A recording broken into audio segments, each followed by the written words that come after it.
Some people say, I don't memorize anything. Okay, what's the point? Do they give you medals at regionals for not memorizing anything? You have two parameters, number of solved problems and penalty, and you should fight just for them. When I finished high school, I solved 1/3 of all Codeforces problems. I'm not intelligent. I have a very good knowledge solving 5,000 problems that help me that this problem is going to be one of the problems that I already solved. You are not hero, so try to learn from others. If you are not that intelligent, no problem.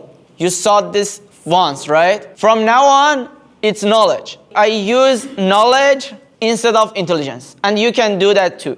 Okay, so now everyone here, let's start with asking how many of you solved problem 600E?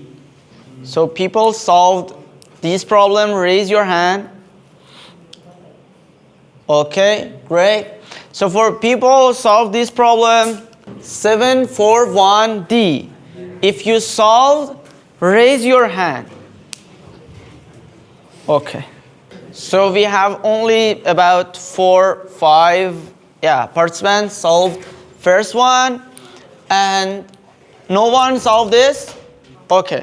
So for people who solved this, you can continue with this. Have a good time.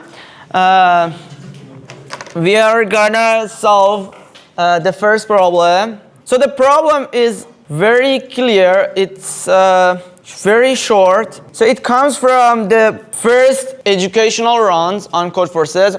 So I strongly recommend you to try first educational rounds. They were very good trainings for knowledge and implementation and no creativity at all. So they were great if you are not intelligent that much. It's a good training for you to make sure you remember all algorithms you learned, like for training, participating virtually in them before regionals or before some important competitions is for sure recommended. The problem says we have a tree and every vertex has a color, and we call a color dominating in a subtree that no other color appears in this subtree more times than this color. So it's a clear definition. This color is dominating in this subtree. And it's possible that a subtree has a few different colors dominating. They are all equal and they are all maximum. So we need to find the sum of dominating colors for every vertex. Let me make it easier. Let's define the dominating color to be the smallest color, the color with the smallest index, actually. There is no other color in this vertex that dominates it. And also let me make the problem again easier to remove some unnecessary difficulty from it. In every vertex, there is only one dominating color. Find it. Lecture session is going to be provide some problems. We will solve them step by step, and please don't shoot out the idea. If you know the idea, if you discovered the idea, don't shoot out. Raise your hand. I will come near to you and you will explain your idea and I will verify if it's true or not. For this problem, let's make the problem even simpler. For each vertex, you don't need to find the dominating color. You need to find how many vertices are there with a specific color. Like there are queries of type V and C, and they ask how many vertices are there in subtree of V that their color is C. Clear? So now try to solve this problem. And C is different, okay? For different vertices, C is different. Otherwise, it was pretty easy. You need to somehow use the values calculated by your children.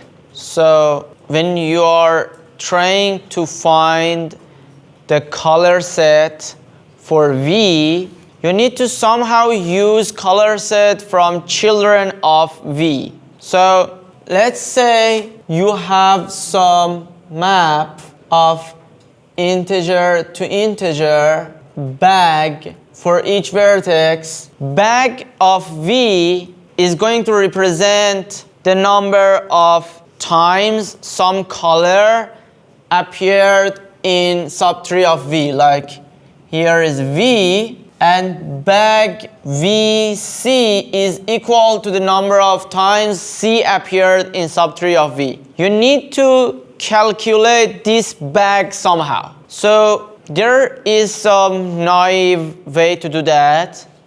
Like you want to calculate bag of V, you iterate over all of the bags of your children and add everything in them to your bag, and also you add the color of V itself to the bag, and that's it. But the time complexity is ruined, right? So can you tell me what is the time complexity here? In a squared log.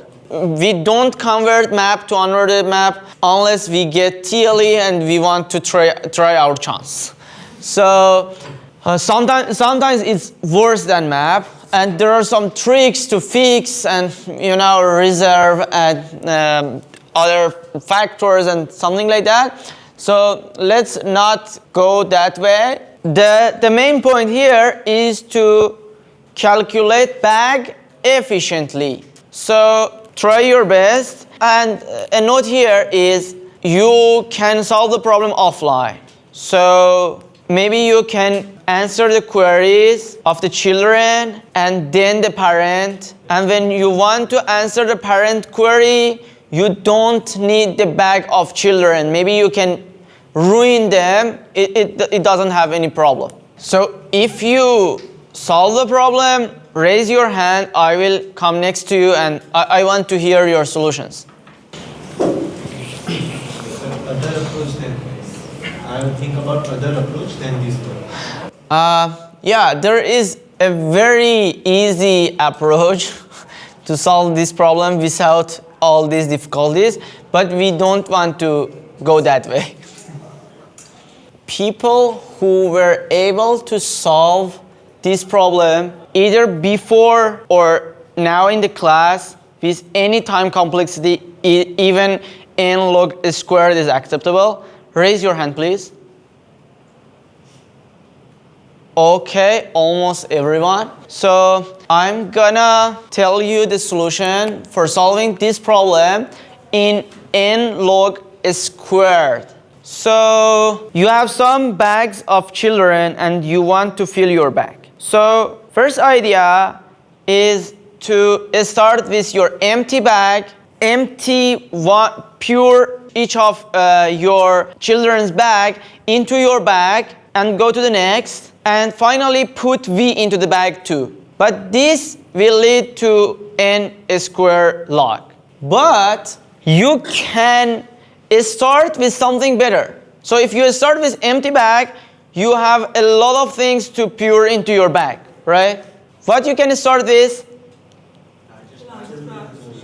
Great. Largest bag. So if you pick largest bag, you already did a lot without doing anything. So you pick that big bag that already contains a lot of elements. For example, consider the case that vertex V has only one children. So that's done. And you just need to add this vertex. With having that big bag and adding all that vertices, tell me, what is going to be the time complexity if we use map 2? Yeah, n log squared. So when we pick the larger element and put all the smaller elements in it, we always find it's logarithmic. But why? Here, why?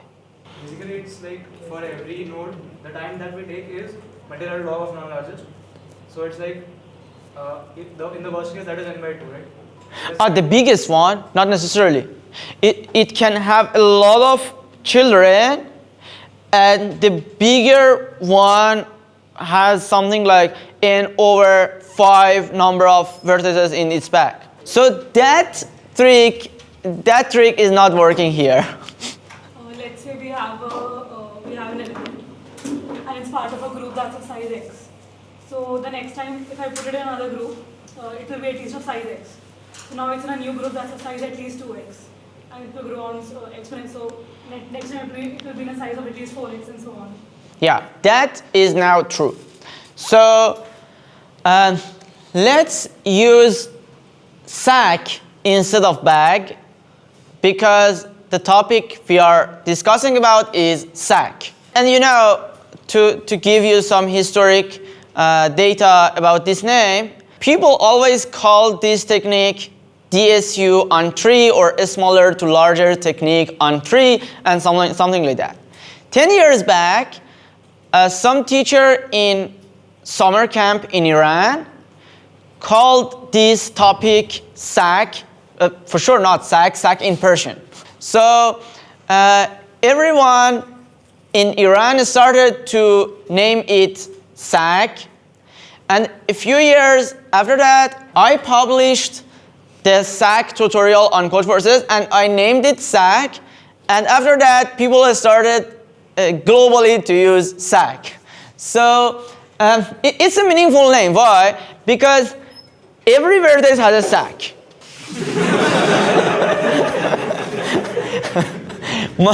my duplicate enters.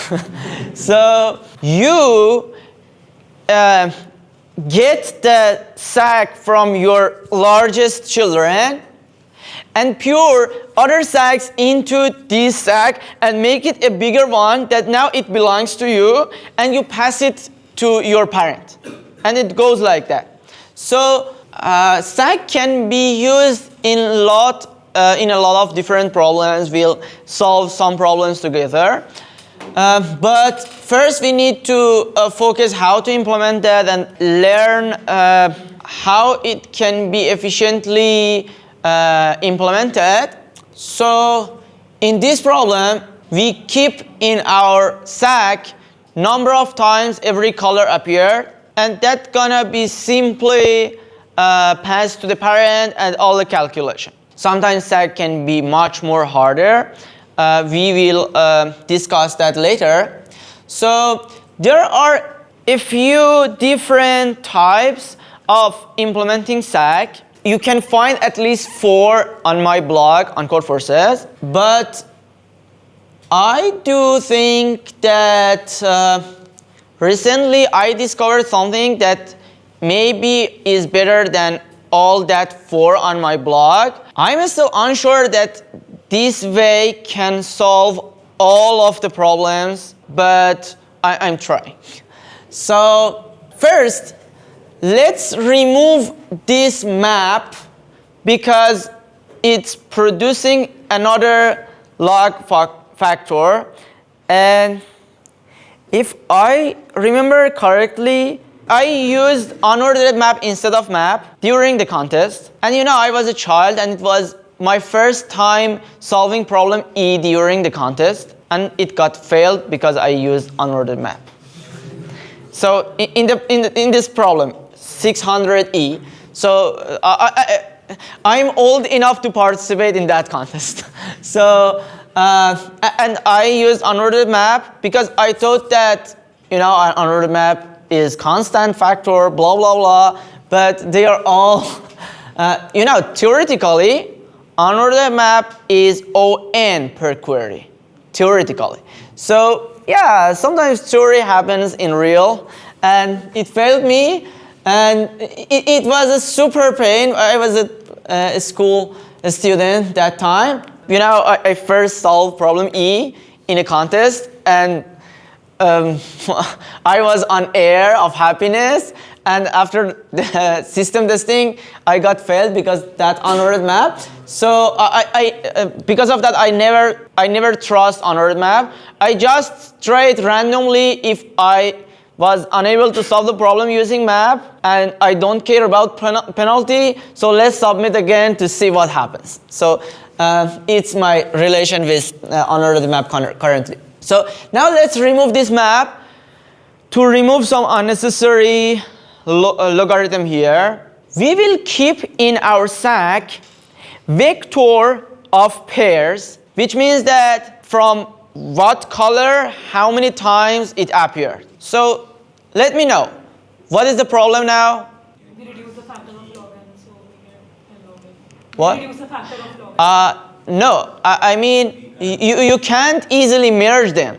So do you have any idea how I can merge these two vectors? Use mapping or coordinate compression. It still doesn't work, because it works if we have big coordinates and we want to map them to some small. But in this problem, it's not the case. For every vertex, if you want to map it, the mapping will be different for different vertices, so it will ruin. Maintaining a global array whose ith index gives the index of the ith color in the array that you're looking.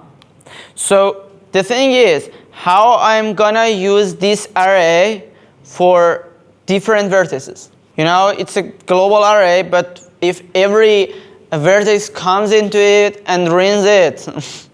So try to think a bit on how we can remove this logarithm factor. Maybe by using, the solution is to somehow using a global array, but let's see. Somehow using the idea of vector pairs with elements and frequencies. Okay. Would that we are currently using it, but the problem is when you want to merge that, it will not work, because we want to insert something in the middle and it will not work.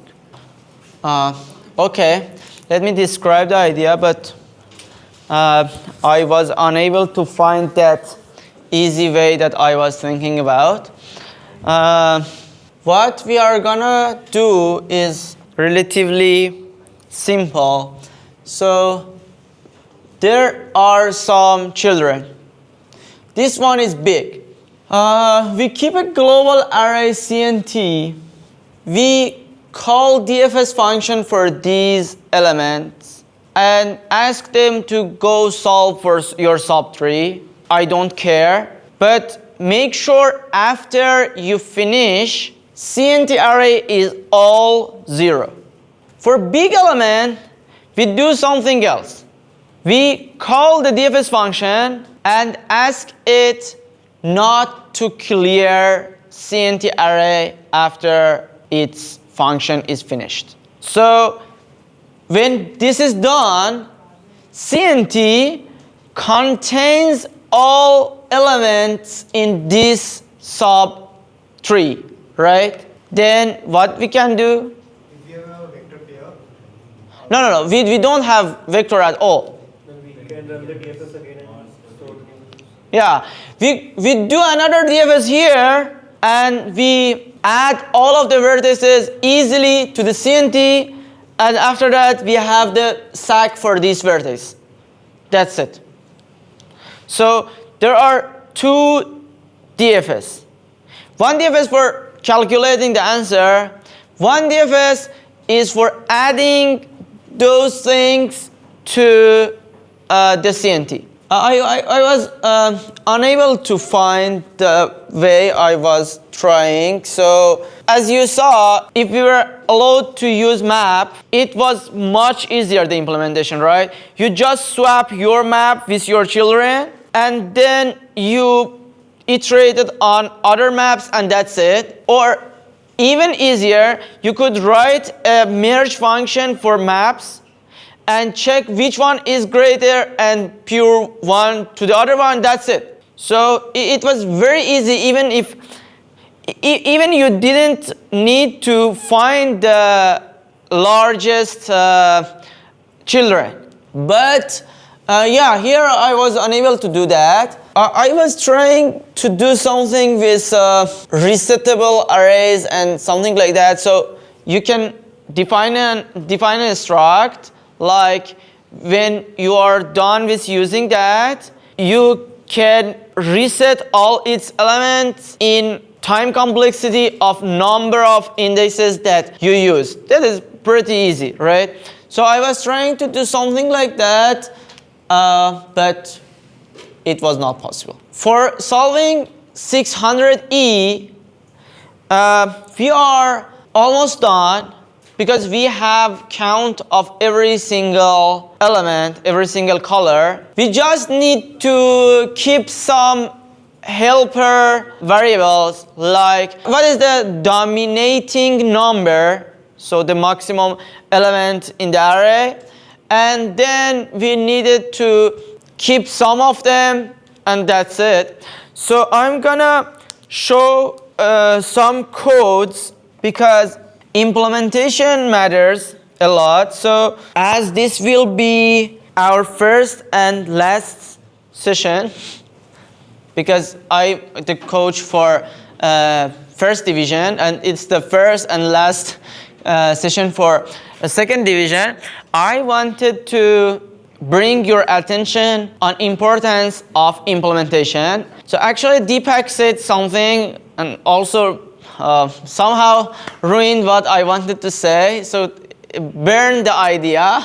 But very simply, consider you are expert on Codeforces and you are participating in a global round and someone else is candidate master. And consider the length of contest be 2 hours. You solve A, B, C in 1.5 hours, and that candidate master solve A, B, C in half hours. So both of you have the same problem, D, but you have 1/3 time than him.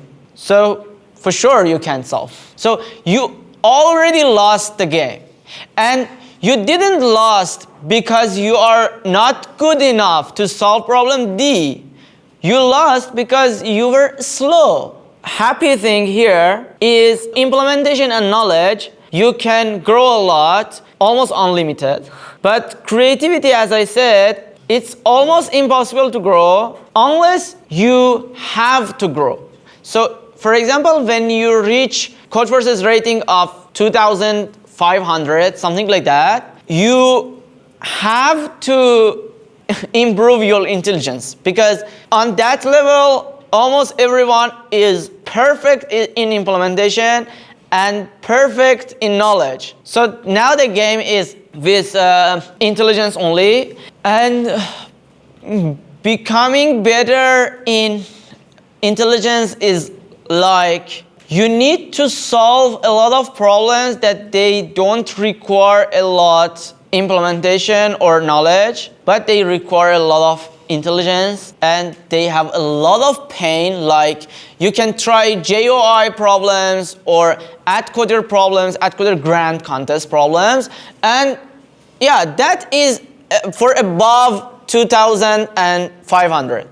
But for below that, knowledge and implementation. So like, let's talk about the problems we had in our solving session, right? So that XOR problem, it was like you see and you understand it's Gaussian elimination, that's it. So I solved this problem in just 5 minutes. It was a very simple observation that we had with each other, that you need to do something with even and something with odd. And now this idea, be careful. I'm not intelligent. I have a very good knowledge solving 5,000 problems that help me that this problem is going to be one of the problems that I already solved.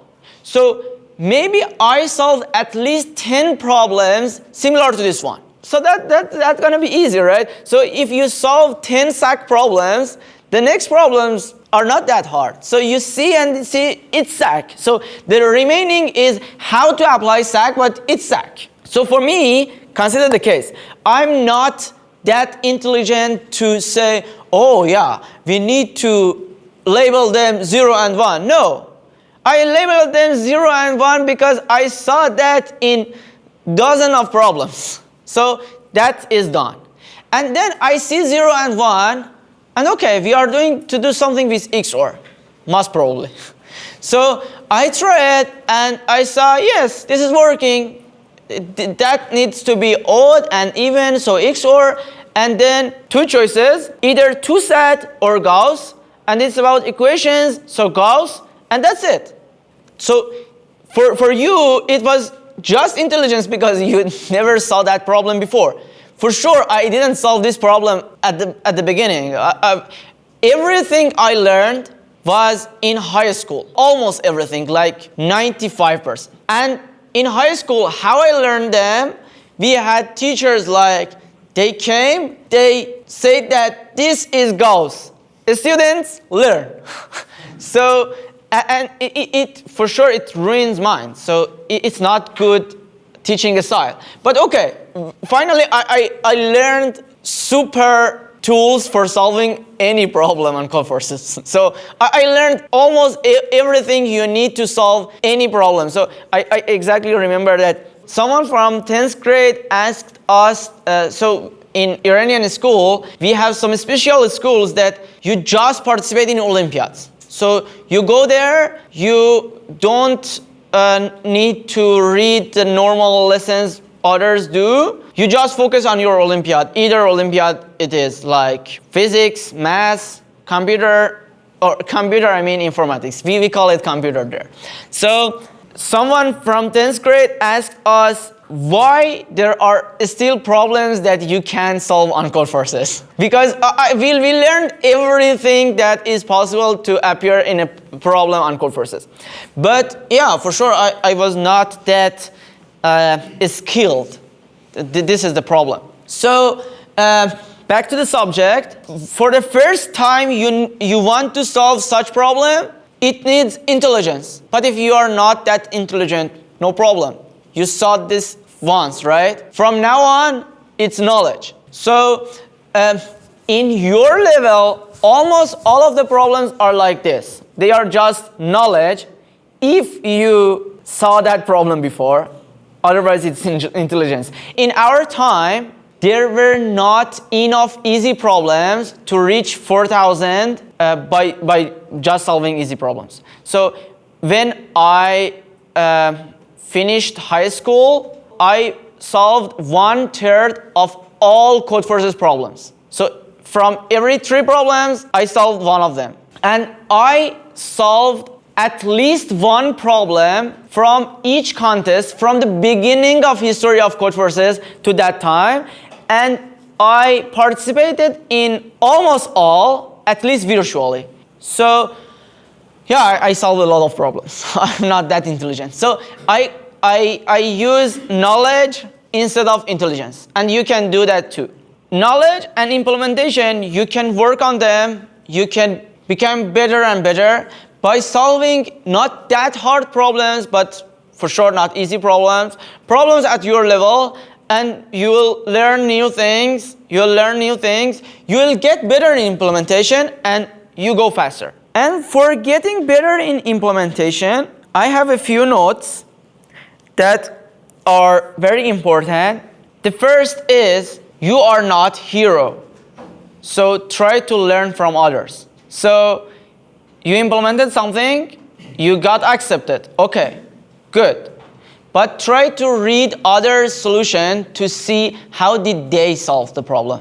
In these 10 years of competitive programming, I tried to gather everyone's tricks in coding and become better and better. So I know how to code this efficiently, try to make it better. Again, better. For example, like SAC, 3-4 times I discovered a better implementation for that. Or for Centroid, I discovered 3-4 times better implementation in that. And even in some classes, I go and I try to forget how I implemented some topic, and I start coding with the students and ask them to try help me to produce the cleanest, shortest possible code, and we invent something new that is still better than last codes that I used before. So this is also important. You want to go implement SAC.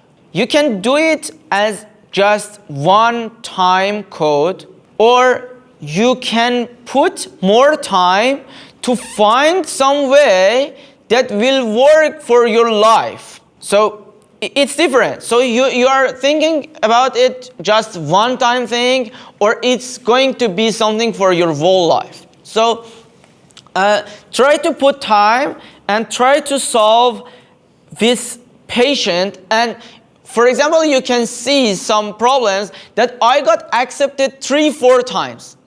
I got accepted, I tried to make code shorter, cleaner, submitted again. Even got some wrong answer, fixed the bug, submitted again. So don't think that every problem is just one-time thing. I got accepted, that's it. No, you need to accept it with the best possible short code, good solution.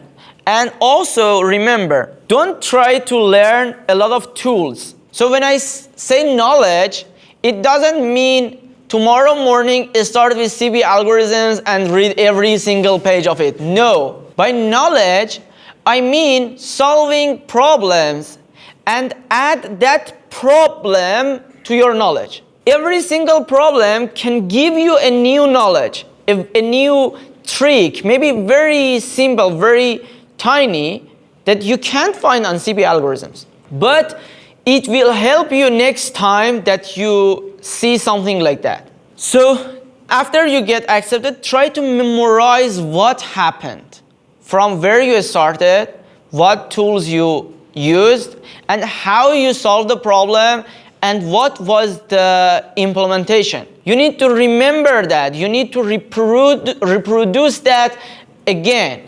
So don't implement DFS in different style every time. So DFS is simple. Go for it in exact number of characters. So if we calculate the diff, it must be match every time you implement it. Like Dijkstra. Like every single algorithm that you go for it, you want to implement, stick to a single implementation every time. It makes your mind neat.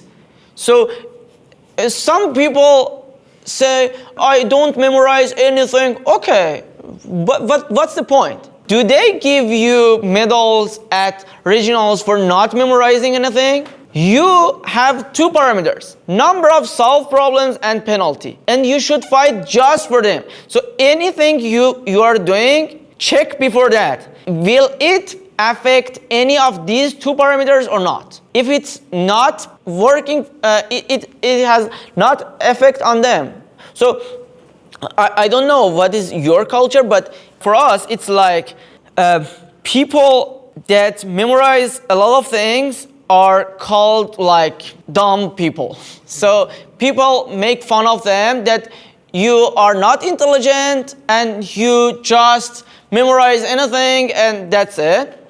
But it's not the case. If you are intelligent, you need to say thank you to your mom and dad. So it's not what you did. So you had no share in your success if you are intelligent. If we need to accept this fact. So I don't know why this culture is against our efforts. I am a human. I think that I should be judged by what I did, not what others did. So if you are intelligent, okay, I don't care. I'm not intelligent, but I'm proud of myself, dedicated my life to computer programming, and I solved a lot of problems. Maybe you are still better than me. Your rating is above me, but you're pointless. You're really pointless. Because if we consider what I did dozen times more than you. So I remember exactly something like this. There was a guy in our school, 1 year younger than me. So he was just wasting time, doing nothing at all, maybe coding just 2 hours per day, and won gold medal in National Olympiads. So everyone was just inspired that, wow, this guy is super smart and all. But no one was taking care that when he was in 10th grade, he was like in top 2 or 3 between the students in 10th grade. But after that, in 11th grade, he got one of the worst gold medals. I mean, we give 8 gold medals in Iran, and he was not, for example, in type 4 or 5. So in 1 year, some competitors passed him. But it didn't finish. After he entered university, he failed Math 1 for 2 or 3 times. I don't remember exactly.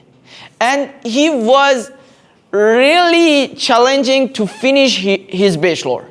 So consider the case. He was a superman that if he continued that path, he would won international gold medal like IOI gold. But he didn't make his way to the team, so he didn't represent Iran.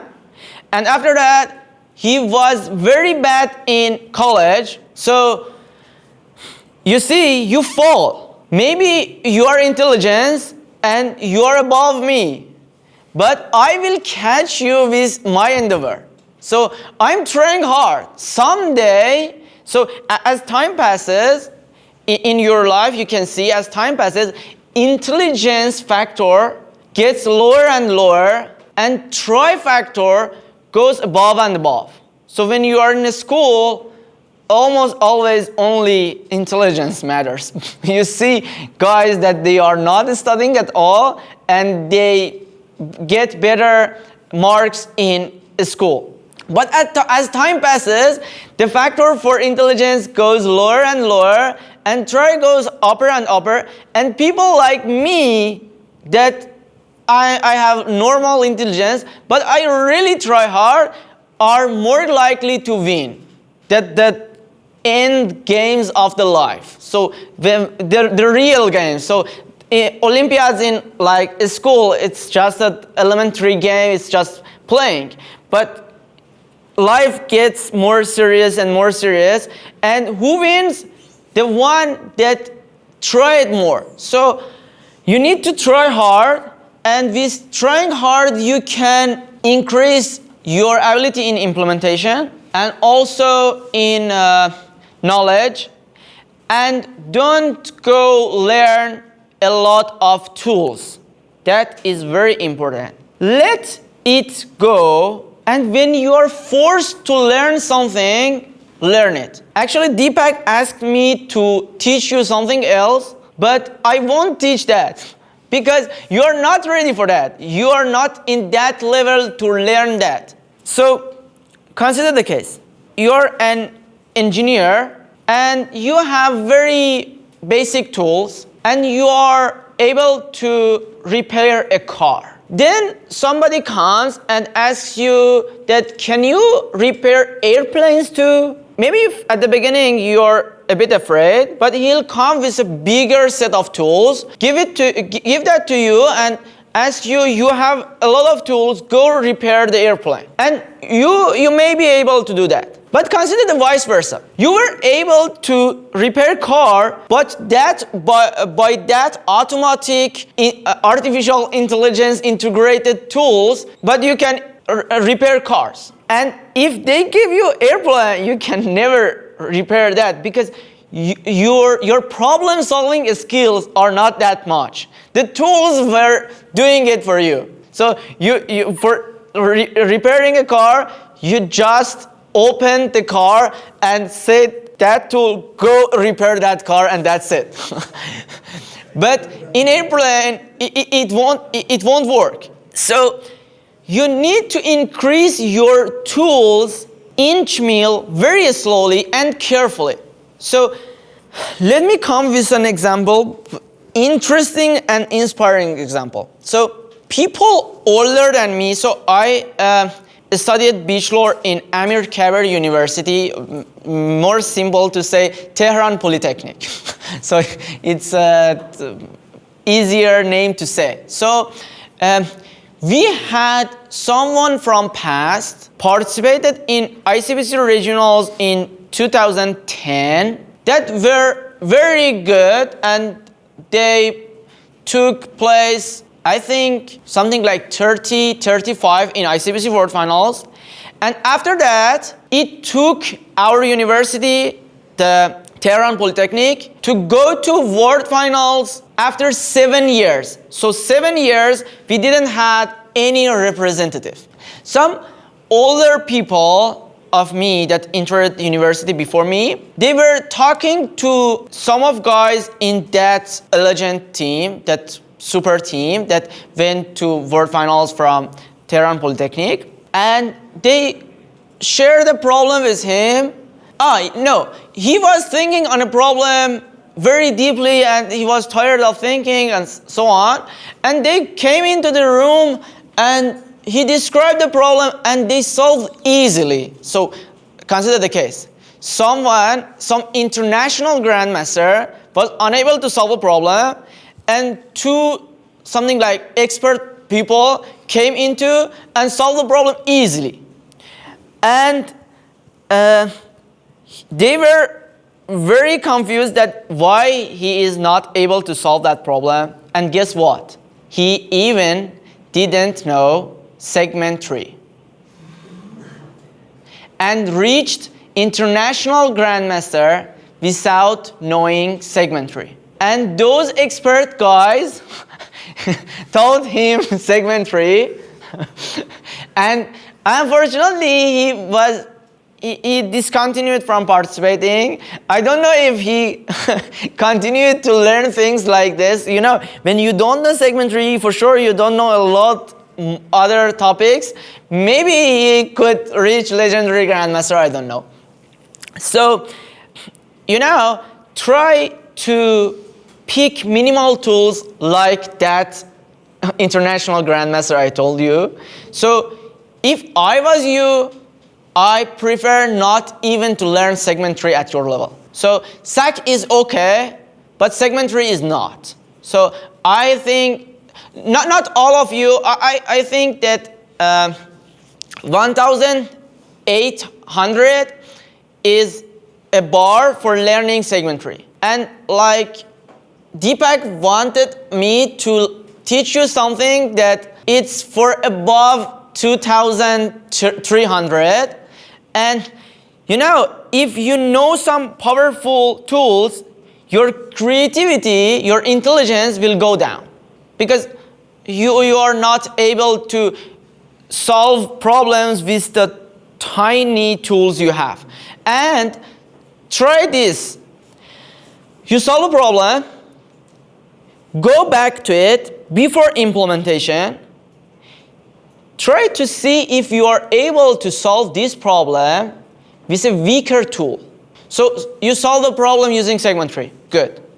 Try to solve it with Fenwick tree. If you were able to solve, try to solve it with using a sparse table. And even sometimes it's possible to use partial sum, and that's it.